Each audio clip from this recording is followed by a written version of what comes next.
Assalamualaikum warahmatullahi wabarakatuh. Kami dari kelompok 10 akan mempresentasikan hasil kerja kelompok kami mengenai penilaian dalam pembelajaran PKN SD yang beranggotakan Siti Munasaroh, Dia Farisma, Dea Wilut, dan Nila Putri Utami. Untuk materi yang pertama yaitu pengertian penilaian. Menilai adalah proses memilih dari hasil pengukuran yang bersifat subjektif dan kualitatif. Penilaian merupakan proses pembuatan keputusan yang bersangkutan dengan informasi asesmen. Asesmen adalah proses pengumpulan informasi tentang peserta didik berhubungan dengan apa yang mereka ketahui dan yang mereka lakukan. Tujuan penilaian 1.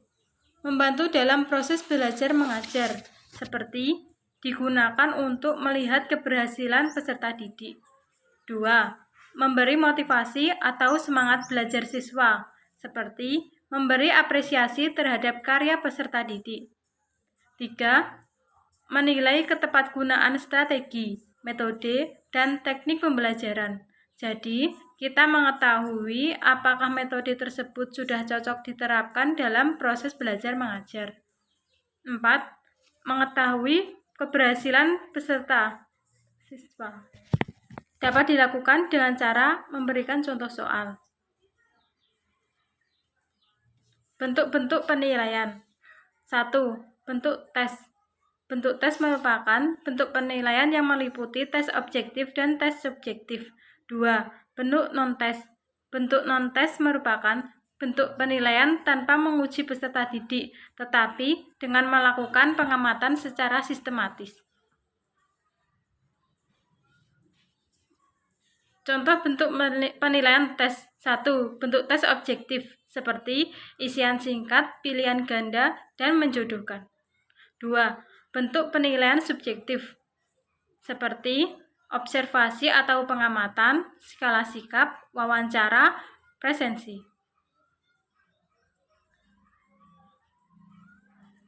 Aspek penilaian.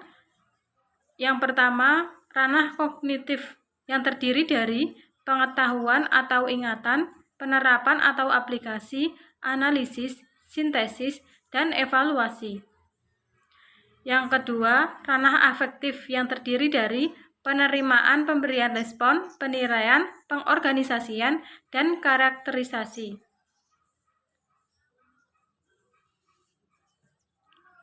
Prinsip-prinsip penilaian. 1.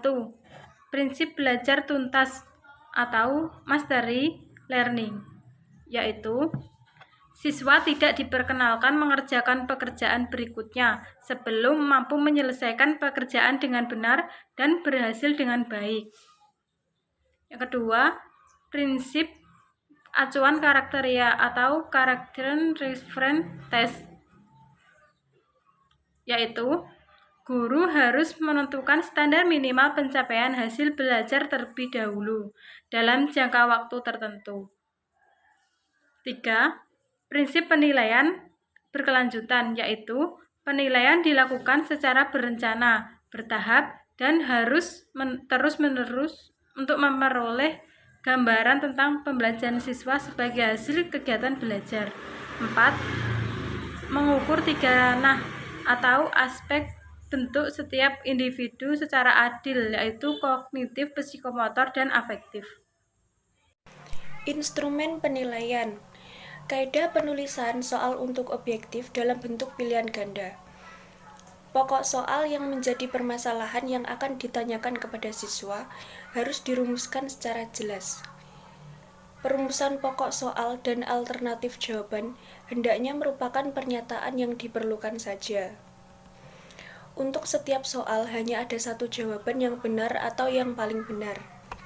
Pada pokok soal, sedapat mungkin dicegah perumusan pernyataan yang bersifat negatif. Selanjutnya, alternatif jawaban sebaiknya logis dan pengeca harus berfungsi atau menarik. Diusahakan agar tidak ada petunjuk untuk jawaban yang benar. Diusahakan untuk mencegah penggunaan option yang terakhir berbunyi semua jawaban di atas benar atau semua jawaban di atas salah. Diusahakan agar alternatif jawaban homogen, baik dari segi isi atau materi maupun panjang pendeknya pernyataan. Apabila alternatif jawaban terbentuk angka, susunlah secara berurutan mulai angka yang terkecil di atas dan yang benar di bawah. Selanjutnya, di dalam pokok soal, diusahakan tidak menggunakan ungkapan atau kata-kata yang bersifat tidak tentu, seperti kebanyakan, seringkali, kadang-kadang, pada umumnya, biasanya, dan sebagainya. Diusahakan agar jawaban butir soal yang satu tidak tergantung dari jawaban butir soal yang lain. Selanjutnya, kaidah penulisan penilaian non-tes. Hindari pernyataan faktual. Hindari pernyataan sikap yang mengacu pada sikap masa lalu. Hindari adanya penafsiran ganda. Hindari hal-hal yang tidak relevan. Hindari pernyataan yang sifatnya membedakan, sederhana, jelas, dan terarah. Selanjutnya, singkat. Sebaiknya pernyataan kurang dari 20 kata. Gunakan hanya satu dasar pemikiran untuk satu pernyataan. Hindari penggunaan kata-kata semua, selalu, tidak satupun, tidak pernah. Hindari penggunaan kata-kata hanya, baru saja, belaka. Dan gunakan pernyataan yang sederhana. Presentasi tadi dapat disimpulkan, penilaian adalah proses membuat keputusan hasil belajar siswa. Penilaian sangat penting dalam proses pembelajaran. Dengan penilaian, seorang pendidik mampu mengevaluasi kemampuan siswa sejauh mana. Penilaian memiliki prinsip-prinsip dalam kegiatan pembelajaran PKN. Pelaksanaan penilaian juga menggunakan beberapa instrumen yang dapat dilakukan agar sebuah tes terstruktur dengan baik dan pembelajaran dapat dilaksanakan dengan lancar serta efektif. Baik teman-teman, demikian presentasi dari kelompok kami. Apabila ada salah kata, mohon dimaafkan, dan apabila ada pertanyaan, silahkan ditulis di kolom komentar. Terima kasih atas perhatiannya. Wassalamualaikum warahmatullahi wabarakatuh.